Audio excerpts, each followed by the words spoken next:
Hello, everyone. Thanks for joining us today. Welcome to the webinar. Hope you all are doing well. My name is Schwartz. I am an SEO account manager at Boxwood Digital Marketing. We are an agency that focuses on SEO and digital marketing for e-commerce businesses. And today we are going to talk about how to combine SEO and content together to dominate your e-commerce competition. So if you have any questions, please feel free to throw them in the chat. I am going to address questions at the end of the presentation today, just so I can stay on time and on track. And then we can have a little Q&A session at the end. So thanks for that. Okay, so let's get into it. Why are we talking about this today? Why is it important? So e-commerce businesses, we've definitely noticed, are prioritizing SEO and content marketing now more than ever. It's always been a good tool, but it's a really great way to engage in new types of customers, and a really great way to just get your website and information out there and visible. A couple other reasons why we're talking about this today. Content marketing has changed a lot over the years. So there's certain techniques that maybe were good for content marketing in the past, helped you with search engine ranking. And some of those techniques are even considered what we call black hat techniques now. For example, keyword stuffing. This is something where, it may have helped someone rank better in the past, but search engines like Google are really, really good at catching kind of sly tactics like that. And so that takes us to our next bullet point here as well. Search engines like Google and Microsoft Bing, they're getting consistently better and better at analyzing content. So they're looking at a lot of different factors now to see if content is relevant and helpful for their users, essentially, for people who are inputting search queries. They really just want to be sure that they're giving the searcher the most relevant info possible. And so they're getting really good at analyzing all types of content. So it's really, really more important now than ever to be doing SEO the right way. As search engines can be one of the best ways to bring new people to your website and find new customers. I did touch on that a little bit already. And this is the case if the SEO and content is done right. So let's get into it. Let's talk about it. Today, we're going to talk a little bit about what SEO or search engine optimization actually is. Let's make sure that we all understand what search engine optimization is, how search engines are working, what the main components of SEO are. And then we're going to narrow in a little bit more specifically onto content on your website. So content optimization, content SEO. What is it? How can you implement SEO within your content? And then actionable tips. So things you can, real examples, real ranking factors, how you can take action on them and take that back with you and start to do some writing. So first off, search engine optimization. What is it? SEO stands for search engine optimization. We've said it probably about 20 times already in the beginning of this presentation, and we're going to say it a lot more. In simple terms, SEO means the process of improving your website to increase its visibility in Google, Microsoft Bing, and other search engines whenever people search for products you sell, services you provide, information on topics in which you have deep expertise and experience. And there are a lot of different types of search engines.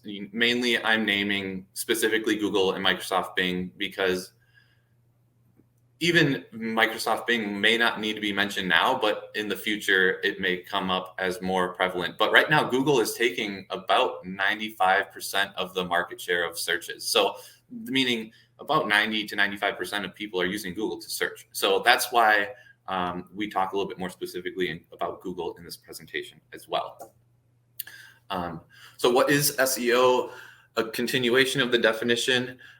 The better visibility your pages have in search results, the more likely you are to be found and clicked on. Ultimately, the goal of search engine optimization is to help attract website visitors who will become customers, clients, or audience that keeps coming back.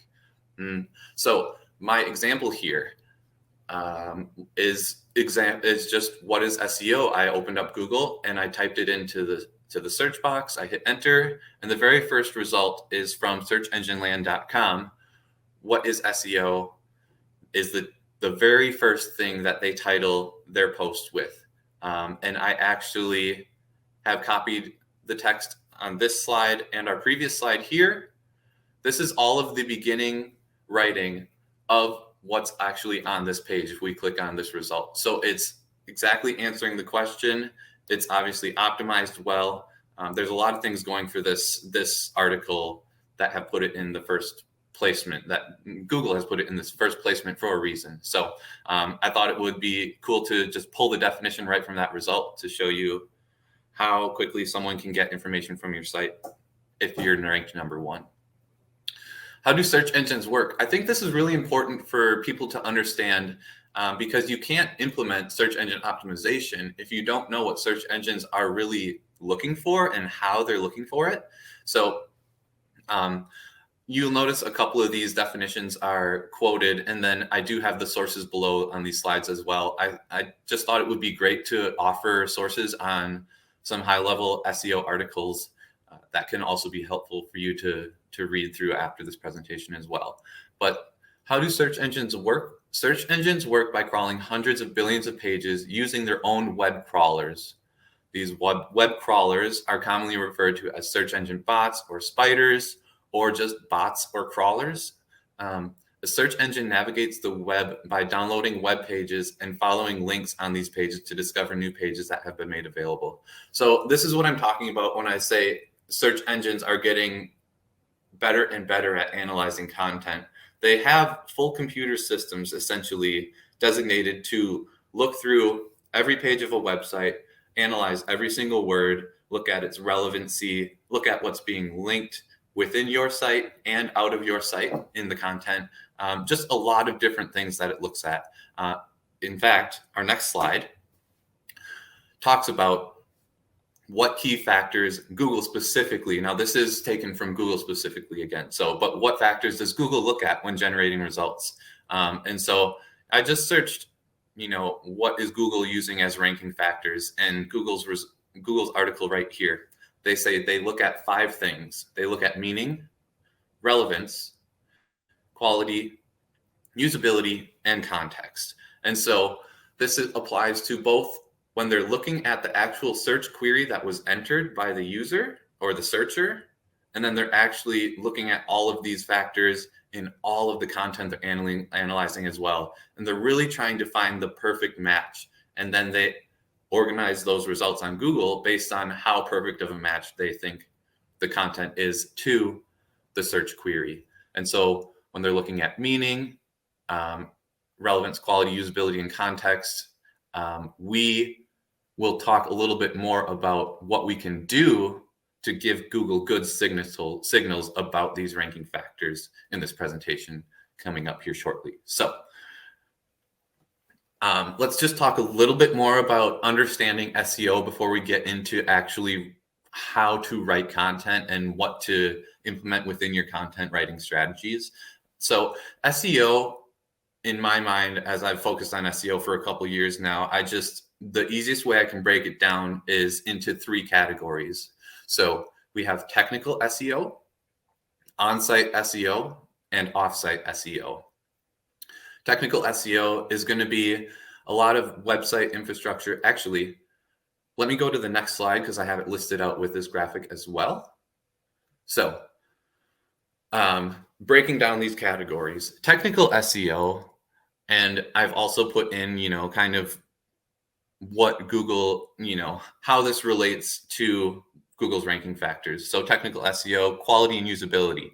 They're looking at website infrastructure. So how your website is actually built out in terms of page hierarchy. Do you have categories set up with the appropriate products in that category? So website infrastructure, content and product categorization, that's what I'm talking about. Is there accurate internal linking? Meaning, is there links that lead from page to page Are your links in your header menu quality and lead to correct information below?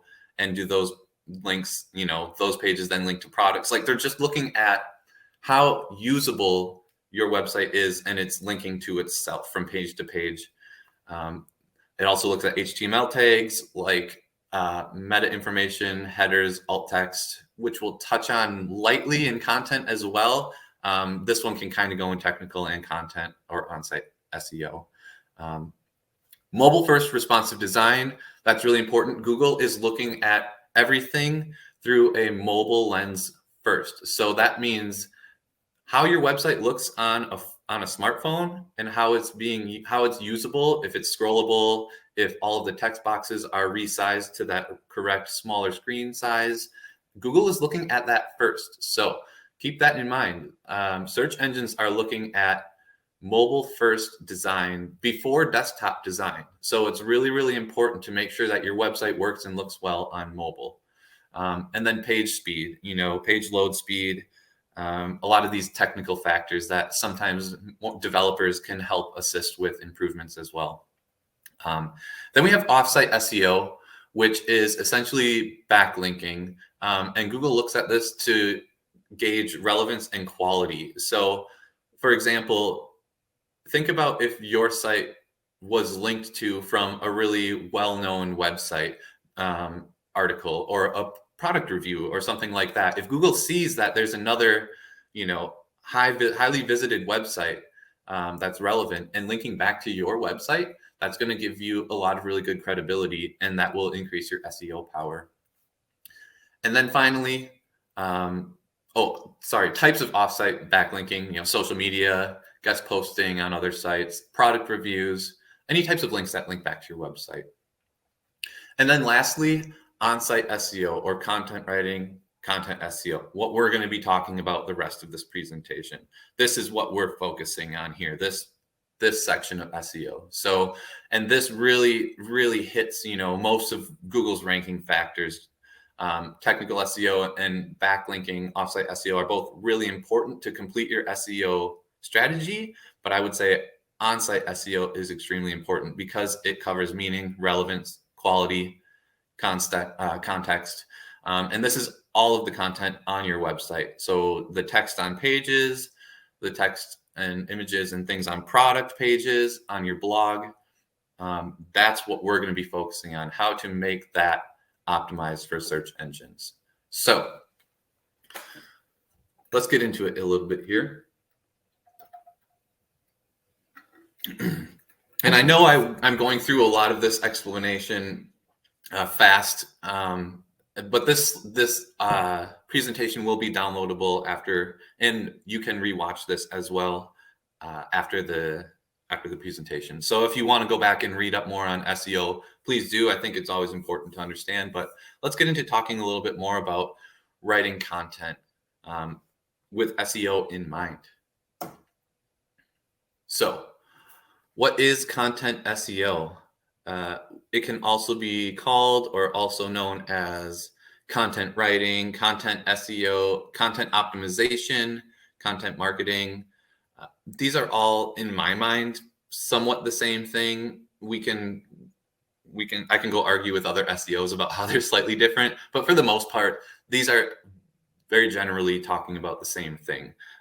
And more importantly, quality content matters now more than ever. So I linked it here, but as of August 2022, Google has done another update, and they call it the helpful content update. So Google search is always working to better connect people to helpful information. To this end, they're launching what they're calling the helpful content update. That's part of a broader effort to ensure people see more original, helpful content written by people for people in search results.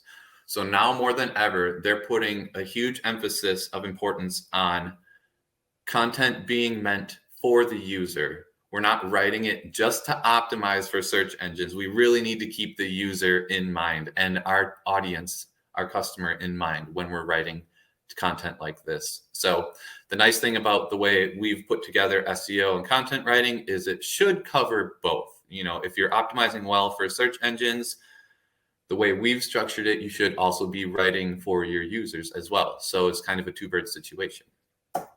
A little bit more about content SEO.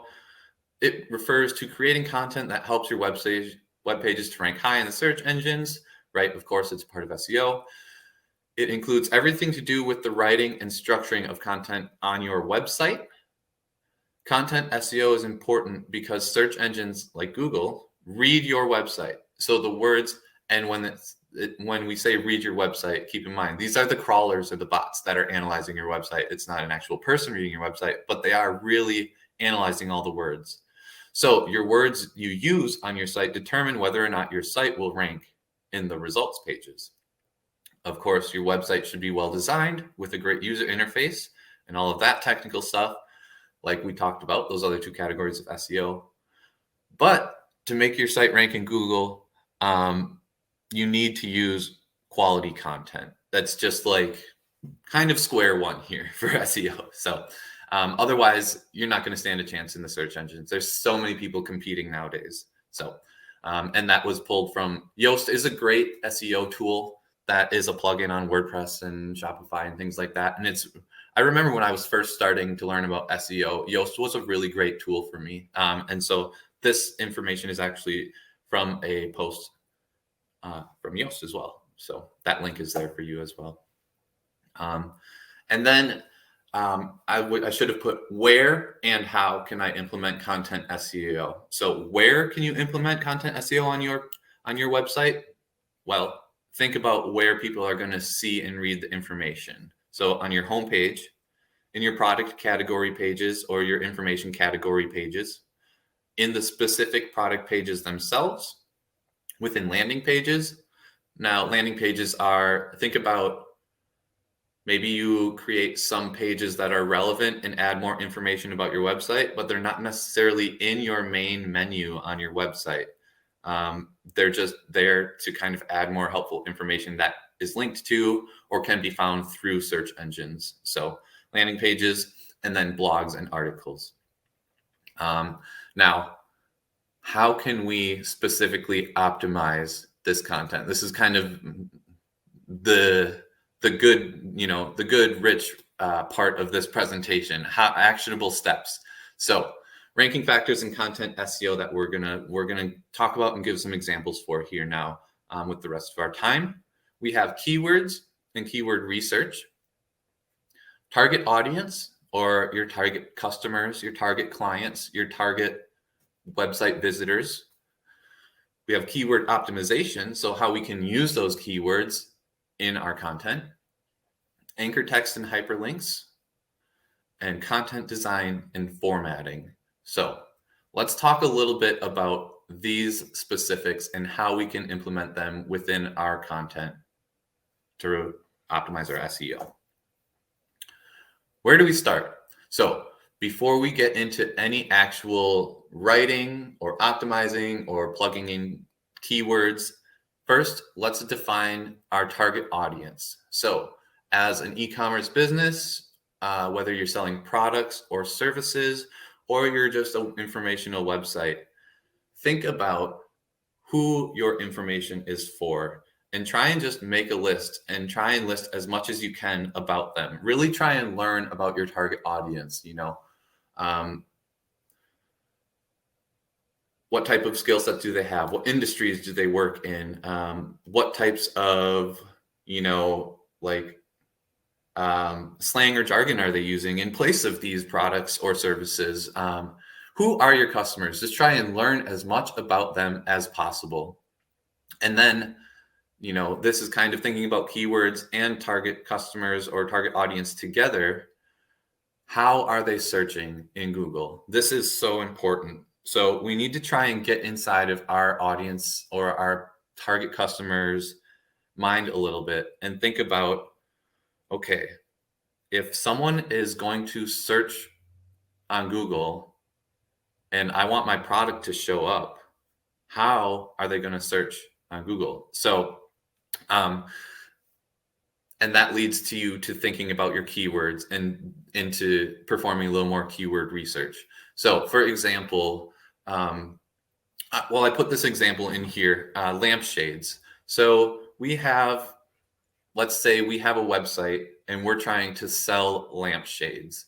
Lampshades is a really generic word. I know because we work with one of our clients that that word is searched probably like 50,000 times per month on Google. And so that's going to be insanely hard to rank for.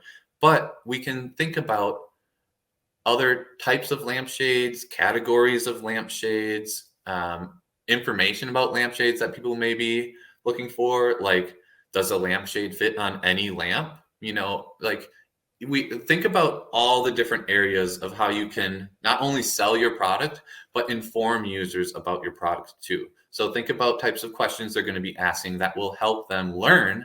And then when they're learning on your website, they're like, well, great, here's the product right here. So you just have to think about a lot of different ways of what people are searching. Getting back to my example here, use Google. So that's what my example is for this last sentence. Use Google. If you're having a tough time thinking of keywords or you don't know where to start, type something general into Google. I typed in lampshades and then look at all the results and look at all of the suggestions that Google gives you. So when I typed in lampshades, I'm getting in the suggestions right below, I'm getting all different types of recommended searches. Google is recommending these searches because they happen often as well. They're really popular.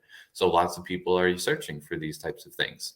So we have drum lampshades, empire lampshades, rectangular lampshades, lampshades under $20, linen lampshades. These are all keywords that we can target and use to optimize for search engines. And the best part, the search engine is telling us that these types of keywords are being used a lot. So even if you don't have an SEO tool to help you do keyword research, you can just use Google. It's really helpful. So let me just check on time here. Looking good.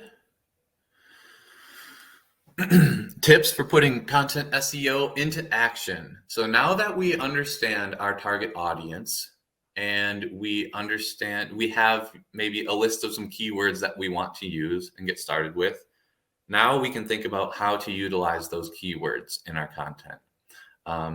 So optimize every landing page, or category page, product page, blog for a specific keyword. And so this means essentially we don't want to take one page and use every single keyword we found. That is going to help maybe marginally, but what Google wants to see is a whole page of relevant information or a whole blog post or article of relevant information about that keyword. So they can just look at it and be like, cool, this is all about this one specific keyword. Let's rank this really high for this search. That's what I mean when I say every page product should have a specific keyword, meaning we don't want to just use every keyword. When you're working on that specific page, add keyword to title and headers. Use keywords at a 2% rate throughout body text, 1 to 2% rate. It sounds low, but it's really not that low. If you write a 1,000 word article, for example, that's 20 words is 2% rate. So 15 to 20 words is a good amount for a 1,000 word article. And anything more than that would would likely be considered a keyword stuffing technique, actually. So we don't want to overdo it with keywords. And lastly, use keywords and keyword variations naturally. So keep in mind, Google is looking specifically at what you're writing. So we want to use these keywords naturally because they're smart enough. These bots are crawling and capable of seeing you use it unnaturally, meaning like just putting it in randomly somewhere or using it in a way where a user would read it and it wouldn't make sense. We don't want to do that. So here's a great example. We are targeting the keyword pleated lampshade. This is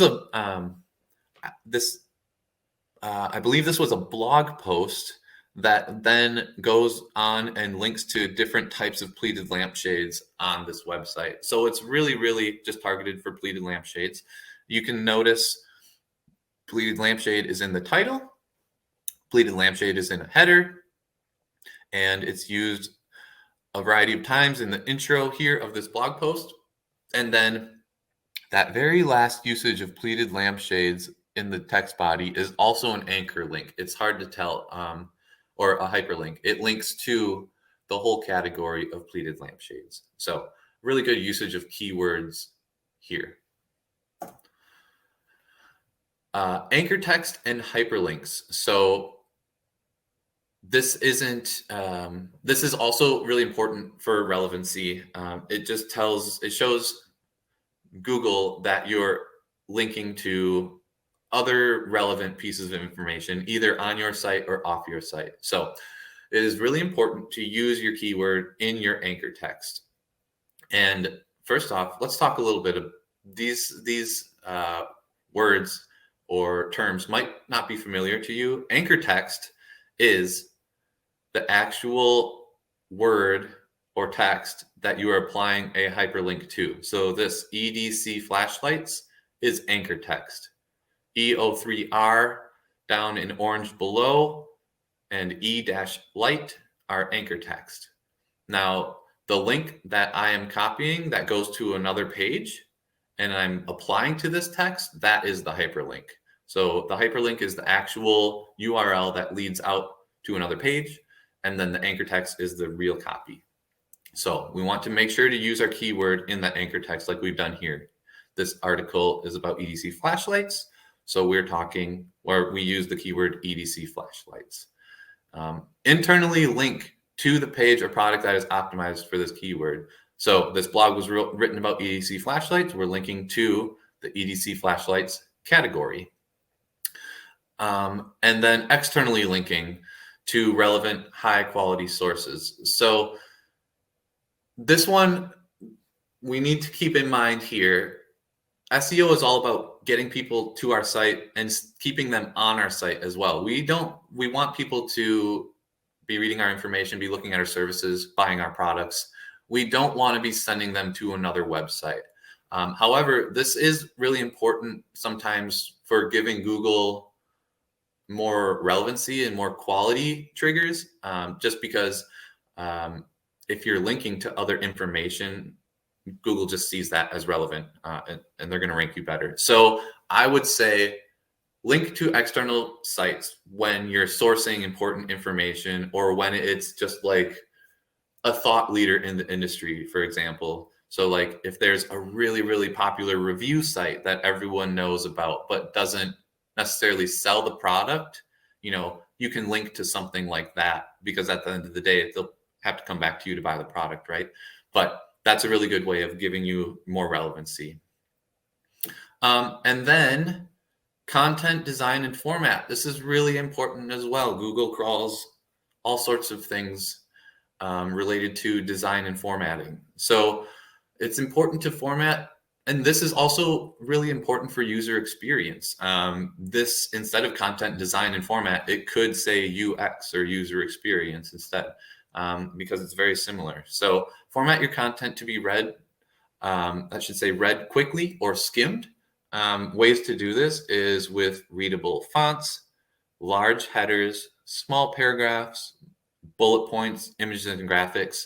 And when I say small paragraphs, I mean like 1 or 2 sentences. So look at this example here. I think I just took a screenshot of something I could find that I thought was a good example. We have the title and the headers really big. All of the font is really clear. We've got that link in there. We have really small paragraphs that are just really easy to skim. We have bold text in there pointing out a specific important part of the text. We have an image at the bottom. And so it's really designed to make the user experience enjoyable and simple.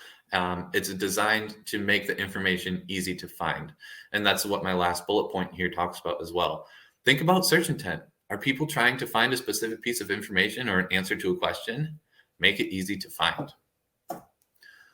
So in review, let's wrap this up a little bit here and see if we can just answer if there's any questions. Where should I be optimizing content for SEO? on your site, on the homepage, on the category pages, product pages, landing pages, blogs and articles, places where people are going to find helpful information or what they're looking for. So like an about page or something like that shouldn't be on your priority list to optimize necessarily, unless you think that someone learning about your company is going to be a huge, important factor in a buying process, a decision-making process. But really, let's really focus on, putting this where people are going to also find what they're looking for in terms of like products as well. So optimizing product pages, category pages, things like that. And then we have a content optimization checklist here. Just everything we kind of talked about: keywords, audience, keyword optimization once you have your keywords, anchor text and hyperlinks, content design and formatting. And a couple of final notes I just wanted to throw in. Keep your audience in mind as much as the search engine you're optimizing for. Realistically, that's what Google's goal is to give the user all the best information they can find. So really, when we're optimizing for our search engines, we're optimizing for the users and the searchers as well. And that's, I want to say just as important, but in my mind, it's more important because that's what, SEO is designed for: user experience at the end of the day, for your audience. So really keep in mind answering your audience's questions, writing for real people first.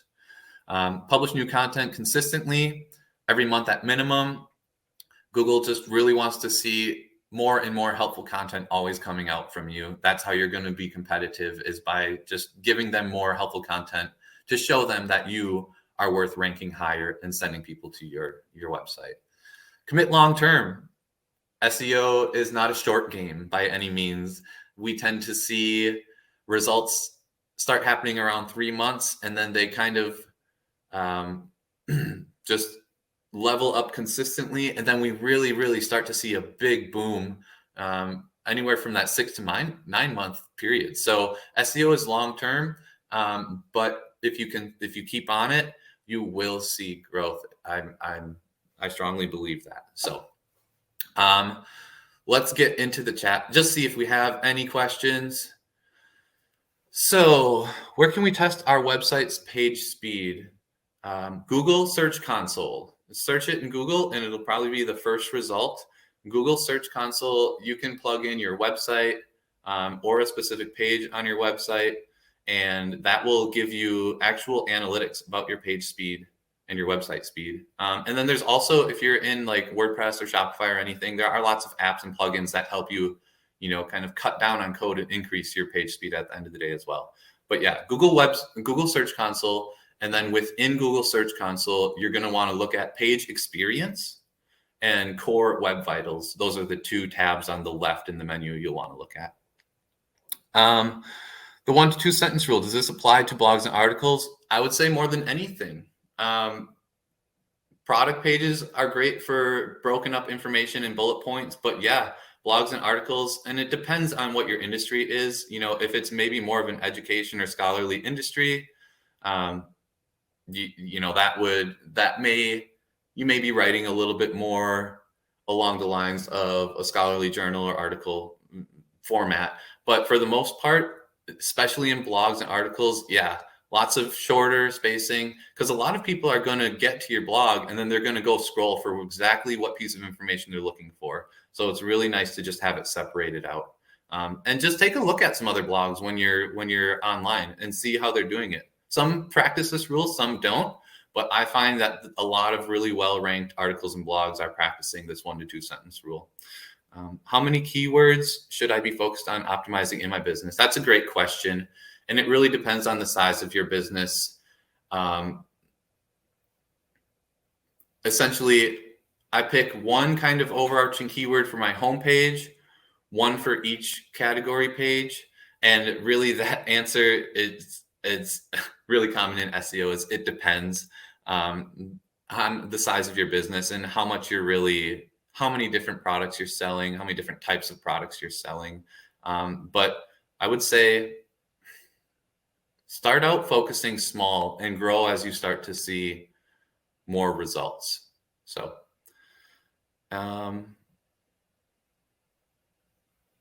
Cool. It looks like I don't see any other questions at the moment. If you do have any other questions or you want to get in contact with me or our agency, we're always willing to just chat at Boxwood. We enjoy talking about digital marketing and SEO at the end of the day. And we love helping our e-commerce clients succeed, and we love seeing that. And so feel free to send us an email. Here's our email, info@boxwooddigital.com, or feel free to book a consultation with us and we can chat. You can chat with me. We have other client account managers. We have strategists. So we were happy to talk to you about SEO if you have any other questions. I see one other thing that popped in as well. As SEO is most important with niche product e-commerce, is Shopify more potential for traffic than WordPress for a non-technical operator myself? I know Shopify on average more traffic. That's a really good question. And I think both WordPress and Shopify are awesome platforms that can really help you excel your e-commerce business. For a non-technical operator, I do think Shopify may be a little bit easier to use. They also have like specific SEO text boxes on each page where you can input SEO information. It's just a little bit more of a guided platform for a non-technical user. So yeah, that's a great question. But I would say, again, it depends. But I'm a huge fan of Shopify because it helps people who are non-technical with their e-commerce stores. It's also built as an online store platform. So it really helps you if you're selling products too. It's just really connected internally. Whereas WordPress, you may have to add a couple more plugins to put on like a product store or something. So, and we're going to have a hard stop here in 2 minutes. I'll answer this last question and then I'm going to wrap it up. If we have a client do reviews, is there a suggestion as to how to link to those reviews to help with SEO? Yes, there are lots of plugins and platforms that you can add your links or your reviews on your actual website. If it's outside of your website, there are other ways to do that. And that is one of the best ways. When we were talking about like backlinking and other links leading back to your site, that's going to really help with SEO. So yeah, find a way to do that. And if you need some help finding a way to do that, reach out to us and we'll definitely chat with you more about that. Cool. Thank you everyone so much for attending. I had a lot of fun and I hope you learned something and it was helpful for you. Have a good one.